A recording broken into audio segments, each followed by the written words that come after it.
नमस्कार दोस्तों, मैं अंकित कुमार स्वागत करता हूं अपने यूट्यूब चैनल अंकित जीएस एकेडमी में। इस वीडियो में हम संवैधानिक विकास को ही आगे बढ़ाएंगे। पिछली वीडियो में मैंने संवैधानिक विकास में भारत शासन अधिनियम 1909 तक बात की थी, उसके जो भी प्रावधान है उसके बारे में बताया था। इस वीडियो में हम बात करेंगे भारत शासन अधिनियम 1919 की। 1909 के बाद जो अगला अधिनियम आएगा वो भारत शासन अधिनियम 1919 आएगा। इसी भारत शासन अधिनियम 1919 को मॉन्टेग्यू चेम्सफोर्ड सुधार भी कहा जाता है। कौन था मॉन्टेग्यू? तो मॉन्टेग्यू उस समय पर भारत का सचिव था और चेम्सफोर्ड भारत का वायसराय था। और क्या क्या प्रावधान है जो इस एक्ट के तहत किए गए हैं? सबसे पहला काम है इसका, इसी एक्ट के तहत प्रांतों में द्वैध शासन की स्थापना की गई। और एक क्वेश्चन पूछता है कि प्रांतों में द्वैध शासन किस एक्ट के तहत लगाया गया है? तो भारत शासन अधिनियम 1919 के तहत प्रांतों में द्वैध शासन लगाया गया। दूसरा क्वेश्चन यहाँ से ये द्वैध शासन कितने प्रांतों में लगाया गया? तो 8 प्रांतों में लगाया गया। इसी एक्ट के तहत प्रत्यक्ष निर्वाचन प्रणाली अपनाई गई है और महिलाओं को वोट देने का अधिकार दिया गया। बहुत अच्छा क्वेश्चन यहाँ से बनता है कि प्रत्यक्ष निर्वाचन प्रणाली की शुरुआत किस एक्ट के तहत हुई है? तो भारत शासन अधिनियम 1919 के तहत हुई है। और क्वेश्चन ये पूछे कि अप्रत्यक्ष निर्वाचन प्रणाली किस एक्ट के तहत अपनाई गई थी? तो भारत परिषद अधिनियम 1892 में आया था, उसके तहत अप्रत्यक्ष निर्वाचन प्रणाली अपनाई गई थी। इसके बाद क्या हुआ कि भारत परिषद में जो सदस्यों की अधिकतम संख्या है उसको 12 कर दिया गया और जो न्यूनतम सदस्यों की संख्या होगी वो कितनी होगी? इसमें 8 होगी। अब से पहले भारत परिषद में जो सदस्यों की संख्या होती थी वो 15 होती थी, लेकिन इस एक्ट के तहत अधिकतम सदस्यों की संख्या 12 और न्यूनतम सदस्यों की संख्या कितनी कर दी गई है? 8 कर दी गई है। इसी एक्ट के तहत भारत सचिव की सहायता के लिए एक हाई कमिश्नर की नियुक्ति की गई। इसी एक्ट के तहत भारत सचिव का वेतन ब्रिटिश राजस्व से देने की बात की गई है। एक क्वेश्चन पूछता है कि भारत सचिव का वेतन ब्रिटिश राजस्व से देने की व्यवस्था किस एक्ट के तहत की गई थी? तो भारत शासन अधिनियम 1919 के तहत की गई थी। इससे पहले जो इसका वेतन दिया जाता था वो भारत के राजस्व से दिया जाता था। कहाँ से? भारत के राजस्व से दिया गया था। इसके बाद क्या हुआ? इसी एक्ट के तहत सर्वप्रथम द्विसदनात्मक विधायिका की स्थापना की गई है। द्विसदनात्मक विधायिका का मतलब होता है उस विधायिका के कितने सदन होंगे? 2 सदन होंगे। एक सदन था इसका राज्य परिषद और दूसरा सदन था विधानसभा। राज्य परिषद को उच्च सदन कहा जाता था और विधान परिषद को निम्न सदन कहा जाता था। एक और क्वेश्चन यहाँ से पूछता है कि राज्य परिषद के सदस्यों का जो कार्यकाल होता था वो कितना होता था? 5 वर्ष। और इसमें कुल सदस्यों की संख्या 60 होती थी, जिनमें से 34 सदस्य निर्वाचित किए जाते थे, बाकी सदस्य नामांकित किए जाते थे। बात करें हम विधानसभा की, इसको निम्न सदन कहा जाता था और इसके सदस्यों का कार्यकाल 3 वर्ष होता था। इसमें कुल सदस्यों की संख्या कितनी होती थी? 145, जिनमें से 104 सदस्य इसमें क्या किए जाएंगे? निर्वाचित किए जाएंगे। राज्य परिषद और विधानसभा दोनों सदनों की शक्ति समान थी, किंतु बजट पर स्वीकृति प्रदान करने का अधिकार किसके पास था? केवल विधानसभा के पास था। इसके बाद बात करें हम, इस एक्ट के तहत पहली बार केंद्रीय बजट को राज्य के बजट से क्या किया गया? अलग किया गया। बहुत अच्छा क्वेश्चन है। अगर क्वेश्चन पूछ ले कि किस एक्ट के तहत केंद्र के बजट और राज्य के बजट को अलग किया गया, तो भारत शासन अधिनियम 1919 के तहत अलग किया गया। इसी एक्ट के दौरान 1923 ईस्वी में ली आयोग, इसे ही हम क्या कहते हैं? रॉयल कमीशन का क्या किया गया? गठन किया गया, जिसका अध्यक्ष किसको बनाया था? लॉर्ड ली को बनाया गया था। ली आयोग ने 1924 ईस्वी में अपनी रिपोर्ट प्रस्तुत की है और इस रिपोर्ट में इसने लोक सेवा आयोग के गठन की सिफारिश की थी। एक क्वेश्चन पूछता है कि लोक सेवा आयोग का गठन किस आयोग की सिफारिश पर किया गया? तो ली आयोग की सिफारिश पर किया गया है। इसकी रिपोर्ट की जांच करने के बाद 1926 ईस्वी में केंद्रीय लोक सेवा आयोग की क्या की जाएगी? स्थापना की जाएगी। और इसी केंद्रीय लोक सेवा आयोग को 26 जनवरी 1950 के बाद क्या कहा जाएगा? संघ लोक सेवा आयोग कहा जाएगा। अभी मैंने बात करी थी द्वैध शासन की। एक क्वेश्चन पूछता है कि द्वैध शासन का जन्मदाता किसे कहा जाता है? तो लियोनिस कार्टिस को द्वैध शासन का जनक कहा जाता है। दूसरा क्वेश्चन यहाँ से बनता है कि द्वैध शासन का वर्णन लियोनिल कार्टिस ने अपनी पुस्तक किस में किया है? डायरकी में किया है। क्वेश्चन पूछेगा डायरकी पुस्तक किसने लिखी है? तो लियोनिल कार्टिस ने लिखी है और इसी पुस्तक में द्वैध शासन का वर्णन किया गया है। इसके बाद महालेखा परीक्षक की नियुक्ति का जो अधिकार है वो किसको दे दिया गया है? भारत के सचिव को दे दिया गया है। इसके बाद क्या होता है? भारत शासन अधिनियम 1919 के तहत एक प्रावधान किया गया था कि जो हमने द्वैध शासन प्रांतों में लगाया है उस द्वैध शासन की समीक्षा करने के लिए प्रत्येक 10 वर्ष पर एक आयोग का गठन किया जाएगा। लेकिन उस द्वैध शासन के असफल होने के कारण 2 वर्ष पहले ही एक आयोग का गठन किया जाता है जिसे साइमन कमीशन या श्वेत आयोग कहा जाता है। इस पे बात करेंगे हम। सबसे पहला क्वेश्चन है कि साइमन कमीशन का गठन कब हुआ है, तो नवंबर 1927 में हुआ है। और साइमन कमीशन का भारत आगमन कब हुआ है, तो फरवरी 1928 में हुआ है। दोनों क्वेश्चन अलग है। साइमन कमीशन के गठन की बात करेगा तो 1927 है, और साइमन कमीशन भारत कब आया, तो 1928 में आया। इस साइमन कमीशन का जो अध्यक्ष जॉन साइमन को बनाया गया है, और इसमें कुल सदस्यों की संख्या कितनी थी, 7 थी। इस साइमन कमीशन को मैंने कहा है अभी श्वेत आयोग भी कहते थे। कारण क्या था श्वेत आयोग कहने का, क्योंकि इसके सभी सदस्य क्या थे, अंग्रेज थे। और इस साइमन कमीशन का भारत में विरोध हुआ था। विरोध होने का कारण भी यही था कि इसमें किसी भी भारतीय को शामिल नहीं किया था। सभी के सभी सदस्य क्या थे, इसके अंग्रेज थे। और साइमन कमीशन के भारत आगमन के समय जो भारत का सचिव था वो लॉर्ड बर्कनहेड था। कौन था, लॉर्ड बर्कनहेड था। बर्कनहेड ने साइमन कमीशन का विरोध करने वाले सभी दलों के नेताओं से संवैधानिक मसौदा तैयार करने की चुनौती दी, जिसे कांग्रेस ने स्वीकार भी किया। और कांग्रेस ने स्वीकार करने के बाद मोतीलाल नेहरू की अध्यक्षता में एक 10 सदस्यीय समिति का गठन किया गया, जिसे क्या कहा गया, नेहरू समिति कहा गया। इस नेहरू समिति ने अपनी रिपोर्ट को 10 अगस्त 1928 को प्रस्तुत किया, और इस रिपोर्ट को क्या कहा जाता है, नेहरू रिपोर्ट कहा जाता है। क्या कहा जाता है, नेहरू रिपोर्ट कहा जाता है। मूल अधिकारों की पहली बार लिखित जो मांग की गई है वो किस में की गई है, नेहरू रिपोर्ट में की गई। बहुत अच्छा क्वेश्चन है कि मूल अधिकारों की पहली बार लिखित मांग किस में की गई है, तो मोतीलाल नेहरू द्वारा नेहरू रिपोर्ट में की गई है। एक क्वेश्चन और बनता है कि नेहरू रिपोर्ट के विरोध में अली जिन्ना ने 14 सूत्री मांग रखी थी। कितने सूत्री, 14 सूत्री मांग इसने रखी है। इसके बाद क्या हुआ है कि 1929 ईस्वी में कांग्रेस का लाहौर अधिवेशन होता है, और इस लाहौर अधिवेशन की अध्यक्षता किसके हाथ में दे दी गई, पंडित जवाहरलाल नेहरू के हाथ में दी गई है।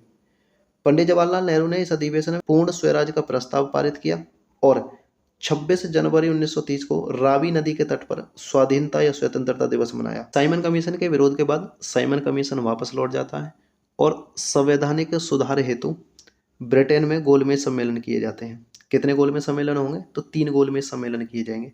एक प्रथम गोलमेज सम्मेलन है जो 1930 में होता है, दूसरा गोलमेज सम्मेलन 1931 में होगा, और तीसरा गोलमेज सम्मेलन कब होगा, 1932 में होगा। इन तीनों सम्मेलनों की हम बात करेंगे। प्रथम गोलमेज सम्मेलन में कांग्रेस ने भाग नहीं लिया। 1931 में जो दूसरा गोलमेज सम्मेलन होता है उसमें कांग्रेस प्रतिनिधित्व किया था किसने, गांधी जी ने। इसका मतलब है क्वेश्चन ये पूछता है कि गांधी जी किस गोलमेज सम्मेलन में शामिल हुए, तो दूसरे गोलमेज सम्मेलन में गांधी जी शामिल हुए। तीसरे गोलमेज सम्मेलन में भी गांधी जी ने भाग नहीं लिया है। एक क्वेश्चन पूछता है कि तीनों गोलमेज सम्मेलनों में शामिल होने वाले भारतीय कौन हैं, तो डॉक्टर BR अम्बेडकर ऐसे व्यक्ति हैं जो तीनों गोलमेज सम्मेलन में शामिल होते हैं। दूसरा क्वेश्चन बनेगा यहाँ से कि गोलमेज सम्मेलन के समय ब्रिटेन का प्रधानमंत्री कौन था, तो रैमजे मैकडोनाल्ड है। और ब्रिटेन का सम्राट कौन था उस समय पर, तो जॉर्ज पंचम था। इसके बाद नेक्स्ट बात करें हम कि गांधी जी जो दूसरे गोलमेज सम्मेलन में शामिल हुए वो किस जहाज से ब्रिटेन गए थे, तो राजपूता नामक जहाज था जिससे ब्रिटेन पहुंचे थे। और दूसरे गोलमेज सम्मेलन में इन्हें क्या लिया था, भाग लिया था।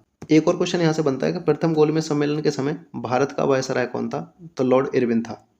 प्रथम गोलमेज सम्मेलन में जब कांग्रेस शामिल नहीं होती है तो 1931 ईस्वी में दूसरे गोल सम्मेलन से पहले महात्मा गांधी और इरविन के बीच एक समझौता होगा जिसे गांधी इरविन समझौता कहते हैं, और इस समझौते को दिल्ली पैक्ट के नाम से भी जाना जाता है। इस समझौते में कांग्रेस को दूसरे गोलमेज सम्मेलन में शामिल करने के लिए राजी कर लिया जाता है, और कांग्रेस की तरफ से कौन शामिल होगा उसमें, गांधी जी शामिल होंगे। गांधी जी द्वारा वहाँ पर मांगें रखी जाती हैं और उनको आश्वासन दे दिया जाता है मांगों को पूरी करने के लिए। इसके बाद 1933 ईस्वी में श्वेत पत्र जारी किया जाएगा, और इस श्वेत पत्र में भारत के संविधान की एक नई रूपरेखा तैयार कर दी गई। इस श्वेत पत्र पर विचार करने के लिए लिनलित गो की अध्यक्षता में एक संयुक्त समिति का गठन किया गया। क्वेश्चन पूछता है श्वेत पत्र कब जारी किया गया, 1933 में। इसके बाद नेक्स्ट अधिनियम आएगा भारत शासन अधिनियम 1935। सबसे इम्पोर्टेंट अधिनियम माना जाता है क्योंकि भारत के संविधान पर जो सर्वाधिक प्रभाव पड़ा है वो किस अधिनियम का पड़ा है, तो भारत शासन अधिनियम 1935 का पड़ा है। क्या था इसमें, इस अधिनियम में 321 अनुच्छेद, 14 भाग और 10 अनुसूचियाँ थीं। इसके बाद इसके तहत कुछ काम किए गए हैं भारत में, जैसे कि भारत शासन अधिनियम 1935 के तहत प्रांतों में द्वैध शासन को क्या कर दिया जाएगा, समाप्त कर दिया जाएगा, और उस द्वैध शासन को केंद्र में क्या कर दिया जाएगा, लागू कर दिया जाएगा। दो क्वेश्चन बनेंगे। प्रांतों में द्वैध शासन कब लगाया गया है, तो भारत शासन अधिनियम 1919 के तहत लगाया गया है। और प्रांतों से द्वैध शासन कब समाप्त किया गया, तो भारत शासन अधिनियम 1935 के तहत प्रांतों से द्वैध शासन को समाप्त कर दिया जाएगा और केंद्र में क्या कर दिया जाएगा, इसे लागू कर दिया जाएगा। इसी एक्ट के तहत भारत में संघीय शासन की प्रणाली की शुरुआत हुई है। बहुत अच्छा क्वेश्चन है। किस एक्ट के तहत भारत में संघीय शासन प्रणाली की शुरुआत हुई है, तो भारत शासन अधिनियम 1935 के तहत संघीय शासन प्रणाली की क्या होती है, शुरुआत होती है। इसी एक्ट के तहत प्रांतों को स्वायत्त शासन की स्थापना करने की अनुमति दे दी गई और इसी के एक्ट के तहत केंद्र और प्रांतों के मध्य शक्तियों का क्या कर दिया गया, विभाजन कर दिया गया। और विभाजन करने के लिए कुछ सूची बनाई गई, जैसे कि एक संघ सूची है, दूसरी प्रांत सूची है और तीसरी समवर्ती सूची है। संघ सूची में कितने विषयों को रखा था, तो 59 विषय रखे हुए थे। प्रांतीय सूची में 54 विषय रखे थे और समवर्ती सूची में 36 विषय रखे हुए थे। दूसरा कि संघ सूची पर कानून बनाने का अधिकार था किसको, केंद्र सरकार को या केंद्र को। और प्रांतीय सूची पर अधिकार था कानून बनाने का प्रांत की सरकार को। और समवर्ती सूची पर कानून बनाने का अधिकार दोनों सरकार को था। केंद्र सरकार भी कानून बना सकती थी और प्रांत सरकार भी इस पर कानून बना सकती थी। इसके बाद कुछ अवशिष्ट शक्तियां होती हैं। शासन अधिनियम 1935 के तहत जो अवशिष्ट शक्तियां थी वो किसके हाथ में दे दी गई, वो वायसराय के हाथ में दे दी गई। इसका मतलब यह है कि अवशिष्ट शक्तियों पर कानून बनाने का अधिकार किसको दे दिया गया है, वायसराय को दे दिया गया है। इसके बाद इसी एक्ट के तहत फरवरी 1937 में 11 प्रांतों में प्रांतीय चुनाव कराए गए, जिनमें कांग्रेस ने 8 प्रांतों में सरकार बनाई। 6 प्रांतों में अपनी सरकार थी और 2 प्रांतों में मिलीजुली सरकार कांग्रेस ने बनाई थी, जिनमें एक प्रांत आता है संयुक्त प्रांत। इस संयुक्त प्रांत जिसे वर्तमान में यूपी कहते हैं, इसकी 228 सीटों पर चुनाव हुए, जिनमें से 134 सीटों पर कांग्रेस ने सफलता प्राप्त की और यूपी का सीएम नियुक्त किया था किसको, गोविंद बल्लभ पंत को। इसके बाद इसी एक्ट के तहत 1937 में बर्मा या म्यांमार को भारत से अलग कर दिया गया और 2 नए प्रांत कौन कौन से, ओडिशा और सिंध का क्या किया गया है, निर्माण किया गया। क्वेश्चन दो तरीका से बनेगा। बर्मा को किस अधिनियम के तहत अलग किया गया है, तो भारत शासन अधिनियम 1935 के तहत अलग किया गया। और अलग कब किया गया, तो 1937 में अलग किया गया। और 1937 में ही उड़ीसा और सिंध प्रांत इन दोनों का निर्माण हुआ है। इसी एक्ट के तहत दिल्ली में फेडरल कोर्ट या संघीय न्यायालय की क्या की गई है, स्थापना की गई है, जिसमें कुल कितने सदस्य थे, तो 7 सदस्य थे। इस संघीय न्यायालय में एक मुख्य न्यायाधीश होता था और 6 कौन थे, अन्य न्यायाधीश थे। संघीय न्यायालय का प्रथम मुख्य न्यायाधीश पूछे कौन है, तो मॉरिस गवेयर है। और इन 6 अन्य न्यायाधीशों में 2 भारतीय न्यायाधीशों को शामिल किया गया था। कौन कौन है भारत के न्यायाधीश, एमआर जैकब है और एमएस सुल्तान। ये 2 भारतीय न्यायाधीश हैं जो संघीय न्यायालय के अन्य न्यायाधीशों में शामिल थे। इसी एक्ट के तहत जो संघीय न्यायालय स्थापित किया गया है, इस संघीय न्यायालय को 1 अक्टूबर 1937 को क्या किया गया, कार्यरत किया गया था। और इस संघीय न्यायालय के विरुद्ध अपील कहाँ की जाती थी, तो प्रीवी काउंसिल में की जाती थी। और प्रीवी काउंसिल मैंने बताइए कहाँ पर होती थी, तो ब्रिटेन में होती थी। कहाँ होती थी, ब्रिटेन में होती थी। इसके बाद इसी एक्ट के तहत भारत परिषद को क्या कर दिया गया, समाप्त कर दिया गया। बहुत अच्छा क्वेश्चन है। भारत परिषद से 2 प्रकार से क्वेश्चन बनेगा। कैसे, एक क्वेश्चन पूछेगा भारत परिषद का जो गठन किया गया है वो किस एक्ट के तहत किया गया है, तो भारत शासन अधिनियम 1858 के तहत किया गया है। और इस भारत परिषद को समाप्त कब किया गया, तो भारत शासन अधिनियम 1935 के तहत इसे क्या किया गया, समाप्त किया गया है। इसी एक्ट के तहत 1 अप्रैल 1935 को RBI, reserve bank of India की स्थापना की गई, जिसका प्रथम गवर्नर किसे बनाया था, ऑसबर्न स्मिथ को बनाया था। अच्छा क्वेश्चन है, आरबीआई के पहले गवर्नर कौन है, तो ऑसबर्न स्मिथ है।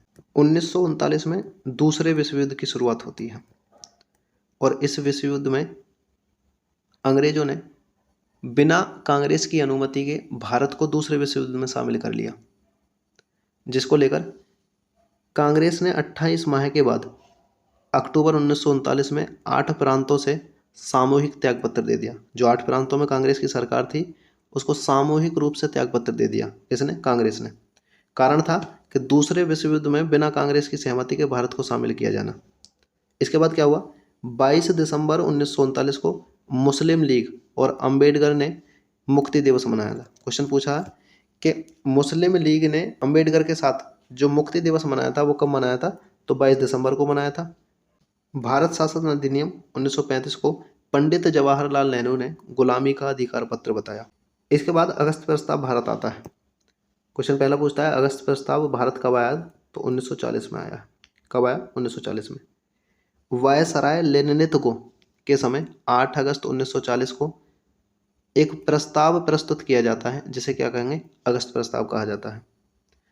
अगस्त प्रस्ताव के विरोध में कांग्रेस ने व्यक्तिगत सत्याग्रह की शुरुआत की।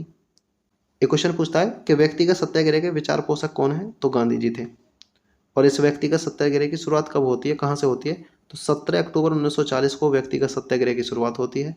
और कहाँ से? पवनार आश्रम महाराष्ट्र से व्यक्तिगत सत्याग्रह शुरू होता है। इस व्यक्तिगत सत्याग्रह को दिल्ली चलो आंदोलन भी कहते हैं। बहुत अच्छा क्वेश्चन है कि दिल्ली चलो आंदोलन कब शुरू हुआ है? 1940 में शुरू किया गया है। किसे कहा जाता है दिल्ली चलो आंदोलन? तो व्यक्तिगत सत्याग्रह को कहा जाता है, जिसकी शुरुआत महाराष्ट्र में पवनार आश्रम से होती है। प्रथम व्यक्तिगत सत्याग्रही कौन थे? तो आचार्य विनोबा भावे प्रथम व्यक्तिगत सत्याग्रही थे। और दूसरे व्यक्तिगत सत्याग्रह की बात करें तो कौन है? पंडित जवाहरलाल नेहरू है। इस वीडियो में आज इतना ही होगा। इस क्लास की PDF है वो टेलीग्राम चैनल पर आपको मिल जाएगी।